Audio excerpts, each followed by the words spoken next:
whatever.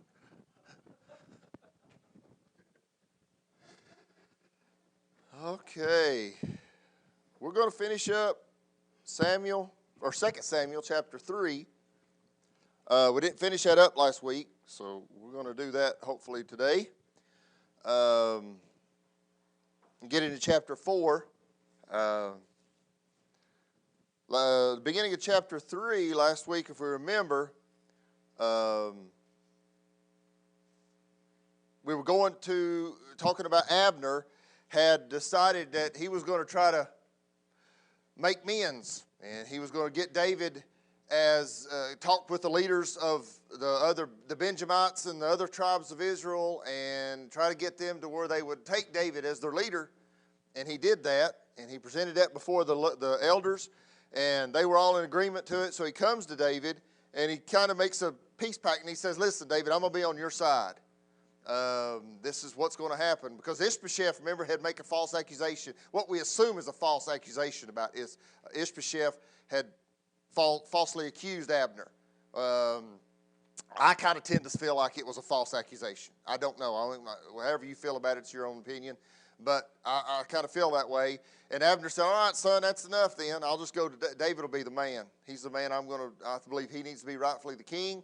And he's the one I'm going to try to get into the kingship. Which, everybody knew that David was anointed. So it was pretty well, they just had to get on board. So we see here in verse 20 is when we got down through here, and he's left and had this meeting with David, and David was in agreement. Said, yep, that's fine. I agree, everything's good. You go on about your business, you're dismissed, and go on. Well, then shows up somebody that hadn't been talked about in chapter 3. Verse 30 says, so Abner came to David in Hebron, and 20 with him, and David made Abner and the men that were with him a feast. Now, this is what we was talking about. He had a feast.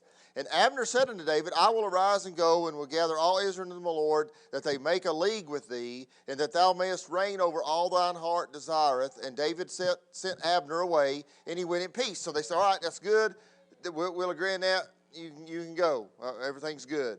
Verse 22, and behold, the servants of David and Joab came from pursuing a troop. So while this was all going on, Joab was gone fighting. He was going after some enemies, and he didn't know what was going on. He didn't realize what had just taken place, that Abner had been in the camp, had been with David, and had met with him. He didn't have a clue about this. And he says, and he brought in a great spoil with them. So they'd brought in some great spoils and great rewards from their battle. But Abner was not with David in Hebron. Remember, he had left. He had went on. For he had sent him away and was gone in peace. Verse 23, when Joab and all the host that was with him were come, they told Joab, saying, Abner, the son of Ner, came to the king, and he had sent him away, and he is gone in peace. He said, Joab, do you know what happened while we were gone? David met with Abner, our enemy, and made a peace treaty with him while we were gone. And sent him away. Didn't do nothing to him. Knowing that he'd killed our brother, and he didn't do nothing to him. He talked with him and made a big peace treaty or something and left. In verse 24, then Joab came to the king and said, what hast thou done? He's like, are you kidding me? What did you do? And behold, Abner came unto thee. Why is that thou hast sent him away, and he is quite gone? Thou knowest Abner, the son of Ner, that he came to deceive thee, and to know thy going out and thy coming in, and to know all that thou doest. Now, Joab's telling him, said, listen, man, you can't trust this guy. You know all he came in for. I don't care what he told you. All he's doing is coming in to spy on you and to see what he can figure out about you on intel and come to overthrow you. He's not square. He's coming in false pretenses, I guarantee you. That was what Joab was telling David. And when Joab was come out from David, he sent messengers after Abner, which brought him again from the wall of Sarah, but David knew it not. Now, I'll get back into that in just a second. What I wanted to find and get your opinion and see what you think. Abner or Joab is doing this, and you got to think about where Joab's at. Okay, Joab is he's the head commander of David's army. He's the top general. Abner, top general of Saul's army, and Abner's trying to make a peace treaty with his man, with David. What do you think Joab's thinking? regardless of whether he killed his brother, regardless of whether he thinks he's two-faced or not, that's looking like, oh, man, Abner's coming in. He's wanting to make peace with David. And if he makes peace with David and everything's going good, now where do I stand? What is David going to think of Abner? He knows Abner's a great warrior, knows Abner's a great fighting man and a very smart man. Where does that put me? So you got to think on both sides of it. Not that just Joab was mad at Abner for killing his brother. I'm sure that he wanted vengeance for that, for sure. But also he feels a little threatened, does he not? And whether he believes that Abner is a really two-faced person, that's irrelevant, because whatever his mentality is that I've got to kill this man. I want revenge for my brother, and also I got to protect what I got. I got to protect what's mine in my position. I can't let this man come in here and take over what I've got. So you got to think about that. And it says here in verse 26, and when Joab was come out from David, he sent messengers to Abner. Abner's on his way back home, and he sends messengers to him. He says, hey, Abner, it says, which brought him again from the well of Sirah. He was all the way to the well of Sirah, which is a little ways out of Hebron. And they said, go find him, go catch up with him, and tell him to come back. I want to talk to him. That's what Joab tells Abner. Now, what he told him was, now there again, Abner to come back to meet with Joab, I don't know about that. I don't know if Joab might have lied and said, oh, David forgot something. He needs to talk to you some more. And he came back to hear that. I don't know. The Bible doesn't tell us, but I'm wondering, would Abner have come to meet Joab, knowing that Joab wants to kill him and he'd just killed his brother not long ago? I don't know. Joab might have sent a false message. There again, I don't know how it happened, but he sent message to Abner to say, Abner, get back here. David, you need to come see the king, or Joab won. I don't know. Okay? So here we go. And David knew none of this. David knew not, in verse 26. Verse 27. And when Abner was returned to Hebron, Joab took him aside in the gate to speak with him quietly, and smote him there under the fifth rib. Now, when they talk of the fifth rib, we've heard that a lot of times. His brother was killed, and it said it smote him under the fifth rib. What that speaks of is his belly. It speaks of his belly region. And that's what they refer to as under the fifth rib. That's the best I can figure out. So when you hear that, because I'm thinking, now how can somebody determine, all right about there's the fifth rib, that's where I'm going to kill him. I don't know what that's just an expression of in the belly. And what they would do was do this, like a warrior style. They'd stab you up underneath the rib cage, and it'd go right up into your heart and lungs, and that's kind of what they were talking about here. And it smote him under the fifth rib, and that he died for the blood of Asahel, his brother. Now, if you read this verse, you don't think nothing about it, of what's going on. But you got to, and I didn't realize it either, but I got to looking back and doing some studying on that, and in my commentaries, I got to figuring out the guys that's a whole lot smarter than me, which is quite a few. They were talking about this. Hebron was a city of refuge. Anybody that had issues, anybody that had a murder or anything, they could not be captured. They could not kill them. They could not do anything with them inside of Hebron. It was a city of refuge, and that's what it had to. That was what Hebron was. Now, what's interesting is that look at verse 27 again. And Abner was returned to Hebron. Joab took him aside in the gate to speak with him quietly. So what Joab does is takes him outside the gates of the city, just outside, gets him lured out to where he's just outside of the sanctuary of the, security, and that's where he kills him. So that's very interesting and that's something we need to understand is that's why he did that. That's why he brought him back and met with him right there. Because if he'd have killed him inside the city, Joab was guilty of murder and he'd have been killed. And there was no question about that. But that's what it says. I had some notes here on 26, 27. Joab took him aside. Joab carefully engineered this murder, so the killing was done outside the gate of Hebron. This is because Hebron was a city of refuge. In Joshua 20, it talks about that. And it was against the law for Joab, as Asahel's blood avenger, to kill Abner inside the city. That was the way it was. So he kills him just outside the gate, and avenges his brother's death, for this. Verse 28, and afterward, when David heard it, he said, I am I and my kingdom are guiltless before the Lord forever from the blood of Abner, the son of Ner. In other words, I had no part of this. It was nothing to do with me. I had no acknowledgement of this. I had no idea Joab was even meeting with him. I had no idea that Joab had called him back. I am guiltless of this. I have no way of conspiring with this. And that's what he wanted it to be known publicly, that he was not guilty of Abner's blood. He had nothing to do with it. All right? So far, anybody got anything, maybe in notes or anything that you've... Okay. Again, I'm guiltless before the Lord forever for the blood of Abner the son of Ner. Let it rest on the head of Joab. Joab and Joab only is responsible for this. I have nothing to do with it. And on all his father's house, now here, listen to this curse that David puts upon him. Let there not fail from the house of Joab let nobody from the house of Joab go without having one of these. Have an issue of some sort, that is a leper, that leaneth on a staff, or that falleth on the sword, or that lacketh bread. He's putting a foul curse on Joab and his family. Let nobody descending from Joab or anybody in his family ever not have problems. I want them to be cursed because of what they did, because of what Joab's done. And there's a lot of issues in there. Issues, leprosy, leaning on a staff. That means crippled or some sort of a palsy or something that they had to lean upon and or that falleth on the sword.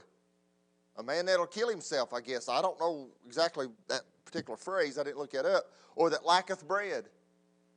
So there's a lot of cursing going on here. There's a lot of issues that he's putting upon Joab because of this. Verse 30, so Joab and Abishai, his brother, slew Abner. Now, that's interesting. Abishai wasn't mentioned, was he?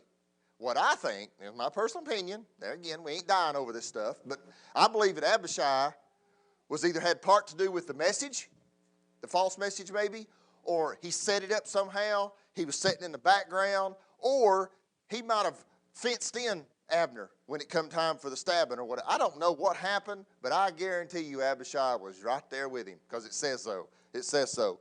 And Joab and Abishai, his brother, slew Abner. So they together set this thing up. I believe that. Because he had slain their brother Asahel at Gibeon in the battle. So there again, it's just telling about their revenge that they wanted back against Abner. Verse 31, and David said to Joab and to all the people that were with him, rend your clothes and gird you with sackcloth and mourn before Abner. And King David himself followed the bier. Now, or beer, I'm not sure exactly how you pronounce that. I forgot to look at have pronunciation up. But let's go back. David said to Joab, to all the people that were with him, rend your clothes. Now, that's a sign of mourning when you rend your clothes and you tear your clothes. Tear your clothes and gird you with sackcloth. That's what they wore as a presentation of mourning.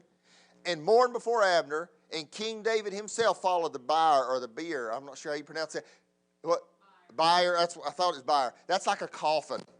That's the best I could figure out. They said it's somewhere between a coffin and a wheelbarrow. I don't know exactly how that looked. I didn't see a picture of that. I don't know. It'd be kind of funny to carry a dead man in a wheelbarrow, but that's some sort of in between. I think it's where we get the word pallbearer. Pallbearer? Yeah, could be. Sounds cool to me. I'll take that. Basically, David followed procession. Yeah, he followed procession. He led it. He said, I'm telling you, we need to grieve for this man. Now, that's just all telling you what kind of man David was. He had no reason to, he didn't like Abner. I mean, he wasn't he had association with him just a day before or whatever in this peace treaty, but he wasn't friends with Abner. He wasn't buddy-buddy with him. He had no reason to be a confidant of his, but he grieved for him. Now, my opinion, and we'll see that he talks highly of him, my opinion is that he had respect for him. He had respect for who he was and what he did. Because Abner stuck with Saul's people. Saul was his man. Saul was dead, but he was still a Saul man. He was a Saul man as long as he could be until Ishbosheth started making false accusations to him. And then he switched, of course, back to David because he knew that Ishbosheth was useless to him. There was no way he could ever stand up and be with that man. He was not honorable. So he left him. But up to that point, he was honorable, and he held fast to Saul and his people and everything that had to do with Saul. So I think David had respect for that because he still had respect for Saul. David spoke highly of Saul. Remember the song he wrote just the last chapter before. He wrote that song saying that he lifted Saul up the whole time. And Saul was not a good man to lift up, but he still lifted him up. So I believe it all had to do with respect. That's my opinion. Anybody else got something on that? All right, he told him, mourn, show your mourning, rend your clothes, wear sackcloth, and David led the procession and followed right after the casket.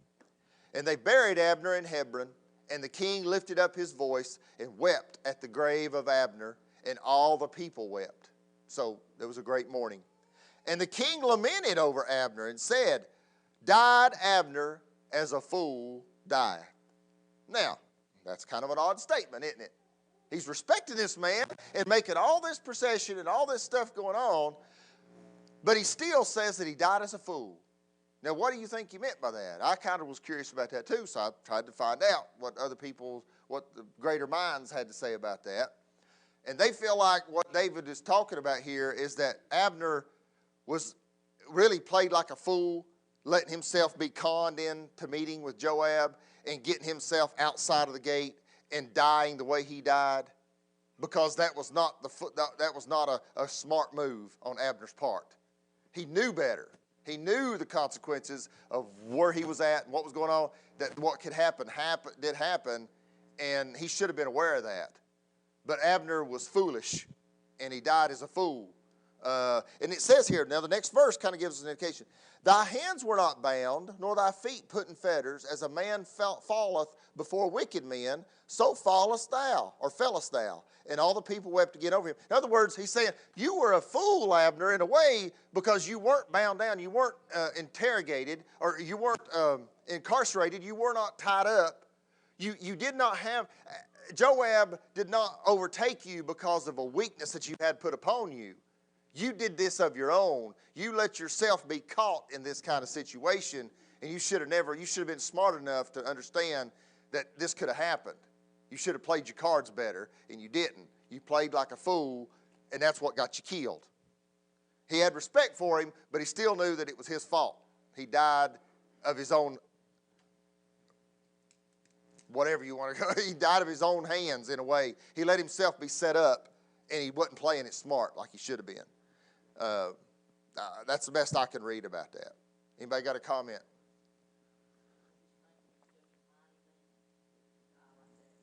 Yeah, that's true. Yeah, mighty man like that to die like that. Yeah, so silly of a death, really. Yeah, a silly death to come upon a great mighty man. That's a good expression, I guess.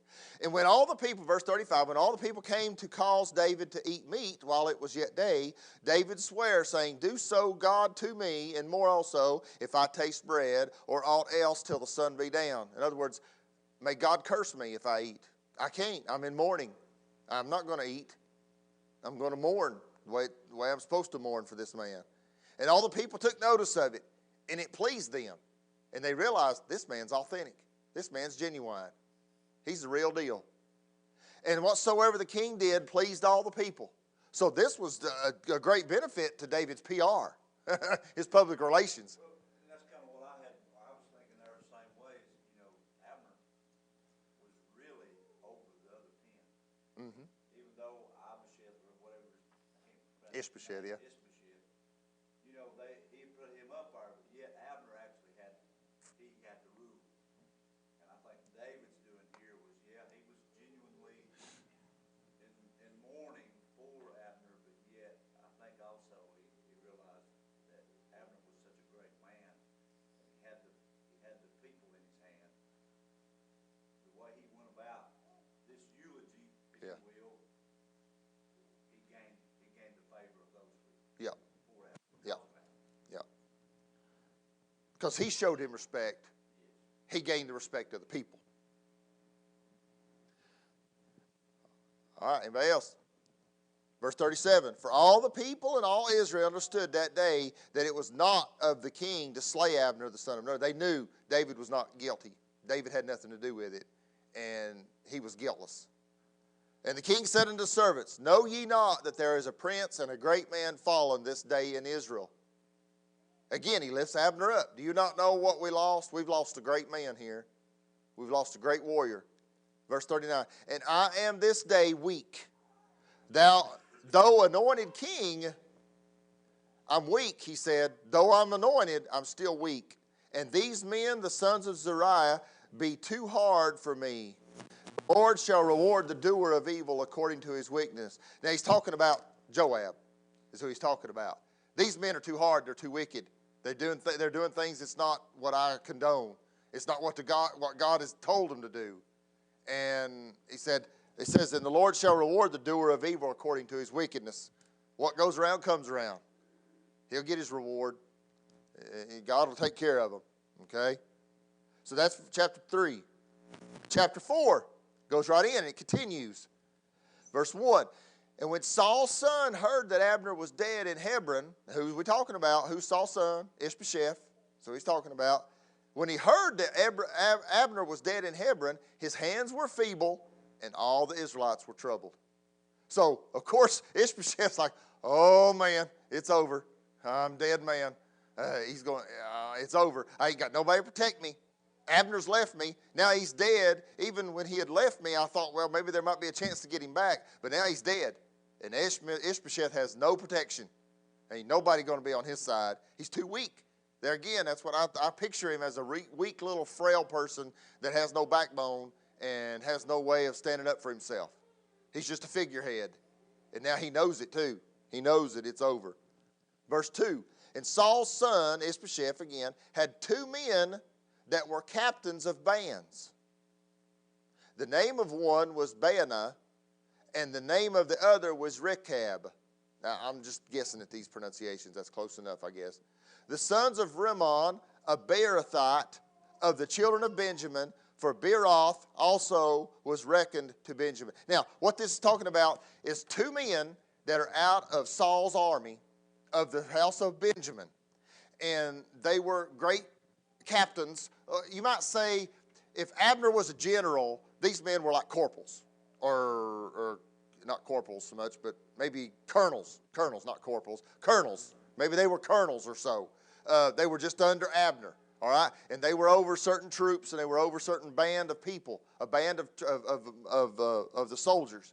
And it talks about them. I read a little bit about this Beeroth, and apparently this was a captured place that had come in, and it was inside of the city of Benjamin. And the people that were captured never did go back. They stayed right there, and they stayed part of Benjamin or something to that effect. Not that it really has anything to do with the story, but those 2 people I wanted you to be aware of, Baanah, and Rechab, however you want to pronounce those names. Verse 3, and the Beerothites fled to Gittaim, and were sojourners there until this day. So there again, that's kind of what he's telling you about who these people were coming from, that they had come from another place, but had settled in the territory of Benjamin, and were stayed there. They never did go back. And that's where they were up to the time of this story, up to the time of what's going on. Verse 4, and Jonathan, Saul's son. Now we're going to go back to a little history and remember about somebody. And Jonathan, Saul's son, had a son that was lame of his feet. He was 5 years old when the tidings came of Saul and Jonathan out of Jezreel. And his nurse took him up and fled. And it came to pass, as she made haste to flee, that he fell and became lame, and his name was Mephibosheth. And we'll learn about him later, not right now. It's just giving us a little intro into who he is, and that, hey, there is one more in line. There is one more legitimate heir to the kingdom, other than Saul and Ishbosheth, and it's Mephibosheth. He is the rightful, only legal heir that could come in line. But there's an issue with him. He can't rule because he's lame. He's not fit to rule. In their eyes, he was not fit. You could not have this lame disease. You could not be crippled like this and be able to rule. You just didn't do it. Because you had to be a mighty warrior, had to be a mighty leader. And who in the world? That's like Teddy Roosevelt, wasn't it? That was in the wheelchair. Nobody saw him in a wheelchair because it wasn't fit for the president, the most highest person in the country, to be in a wheelchair. It wasn't a good power look. And that's kind of what they were talking about. That Mephibosheth was rightfully the heir, blood, but he couldn't reign because of his crippledness. And they were just telling what happened, that they were on this flight. Remember we talked about that back a few chapters back when I told you that was the time that we think that it happened, that all this, they were fleeing, and that's when he got hurt and was crippled. And that's what this is talking about, that story there. Verse 5. And the sons of Rimmon, the Beerothite, those two over the bands, Rechab, or whatever, and Baana, went and came about the heat of the day to the house of Ishbosheth, who lay on a bed at noon. Okay? Now, this doesn't make much sense to us, but here's the reason that they came. Here's the story behind that from what I've studied. In the heat of the day they came, which was not the typical time they would come. But these were colonels over a band. Well, they were responsible for their troops in all manners. So they were responsible to come, and we'll find out if you look at this next verse. And they thither into the midst of the house as though they would have fetched wheat. Their responsibility was to feed their troops. So this was very common for them to come in and to get this wheat or whatever they were getting for their troops to eat. It was very common. It was not uncommon. It was nothing out of the ordinary. And they said that it might have been to the fact that beside this, where they got this wheat, was very close to the part of where Ishbosheth bedded. That was his bedroom. That was where he slept, or wherever he napped. And this nap during the middle of the day is like a Mexican siesta. It's very common that they would do this, that they would take a nap. Not that they necessarily had to. Ishbosheth did not need to be taking naps. He was not in the position to just relax and take a nap, but he was doing it anyway. Ishbosheth should have been very worried about what was going on in his life and what was being threatened against him, of knowing what position he was in, but he still was taking it easy. He was no leader. Ishbosheth was not a leader whatsoever, and that shows it. Him just taking a nap at 12 o'clock like everybody else would do. And these men came in the middle of the day to receive their rations of wheat to feed their men. So nobody's suspecting anything. They see these men all the time. They're no big deal. So nobody took any, notice to it. Verse 6 again, they came thither into the midst of the house as though they would have fetched wheat, and they smote him under the fifth rib. And Rechab and Banana, I'm sorry, Banana, I knew it would come out. Baana, his brother, escaped. So what happened is while they went in to act like they were getting wheat, they slipped right over to his bedroom, saw him asleep, stabbed him in the gut, killed him.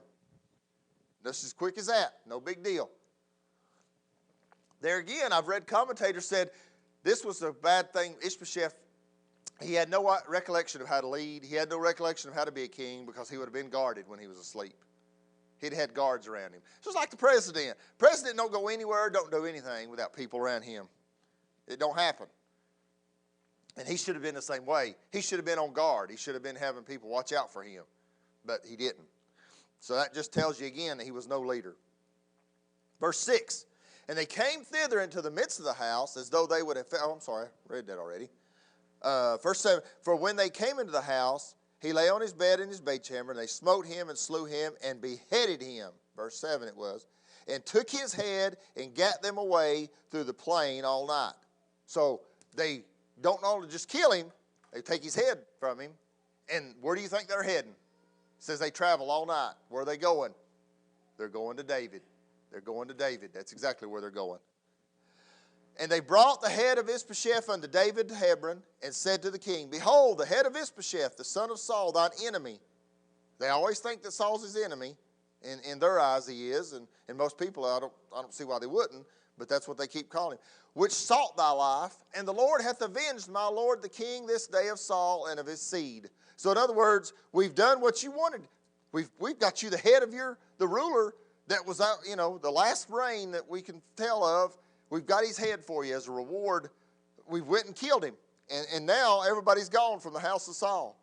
And we've avenged the death. We've avenged Saul for you. In verse 9, and David answered Rechab, or whatever, and Baana, his brother, the sons of Rimmon, the Beerothite, and said unto them, as the Lord liveth, who hath redeemed my soul out of all adversity? When one told me, saying, behold, Saul is dead, thinking to have brought good tidings, I took hold of him and slew him in Ziklag, who thought that I would have given him a reward for his tidings. He said, you messed up, dude. You know what happened to the last guy that did something like this to me, that brought me the head or brought me news of something like this? Do you know what happened to the last person? He said, I slew him in Ziklag. I killed him right in his tracks, or I had him killed right in his tracks. He said, and he thought he was bringing me good news, but it wasn't no good news to me. Verse 11, how much more then wicked men have slain a righteous person in his house upon his bed? And what he's really talking about, though, he said, you did this all wrong. There was nothing. Ishbosheth had not done anything to me. I had no reason to kill Ishbosheth, and I had no reason to call for his killing. And you've claimed innocent blood. There's nothing that you've done that was right about this. You've took the life of an innocent man. Shall I not therefore now require his blood of your hand and take you away from the earth? What have you done that's worth being rewarded for? You've not done anything worthy. You went and killed a man in his sleep, an innocent man. An innocent man, I never had any reward out for him. I never told anybody to go out and take care of this. I didn't do it. Now, you think I'm going to give you something for it? No. In verse 12, and David commanded his young men, and they slew them, both of them. Now it gets rough parts of the Bible. And they cut off their hands and their feet and hanged them up over the pool in Hebron. But they took the head of Ishbosheth that they brought to David and buried it in the sepulchre of Abner in Hebron. They did the best they could with the head and buried it in a sepulchre. They didn't have the rest of the body. And it said they cut the hands and the feet off of these men. Now, what I did learn about is why they hung that up. It was illegal. You couldn't hang a body up. You couldn't hang somebody up as a public shame. That was illegal. But that's why he cut their hands and their feet up and hung them up. I know it's weird. I know it's crazy. But that's... Now, what's interesting about this is that when they brought him the head of Ishbosheth, I was looking at some of the commentators, and they said this was very common. This would be done all the time.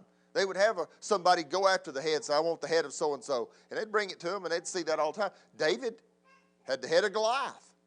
So this was a common thing, so it wasn't anything that David was like, ooh, he wasn't grossed out about it because it was something he took care of himself before. But he did have these other men killed and then hung their hands and their feet up, which was kind of weird. And I don't know if there's some symbolicism. I'm not trying to add anything or look into something so deep that I understand why the hands and the feet were hung up. I don't know. But it was a symbol, anyway, of showing the people that this is what David does to people when they do things that's ungodly or wrong and out of God's will. Because God had nothing to do with Ishbosheth being killed. God had not told David to do it or told him to go send his army in to do it. But these men had done it thinking that they was going to get a reward from David. Anything else? Anybody got anything on that? We finished up that chapter. I was hoping I'd get that part over before the kids could. Anything?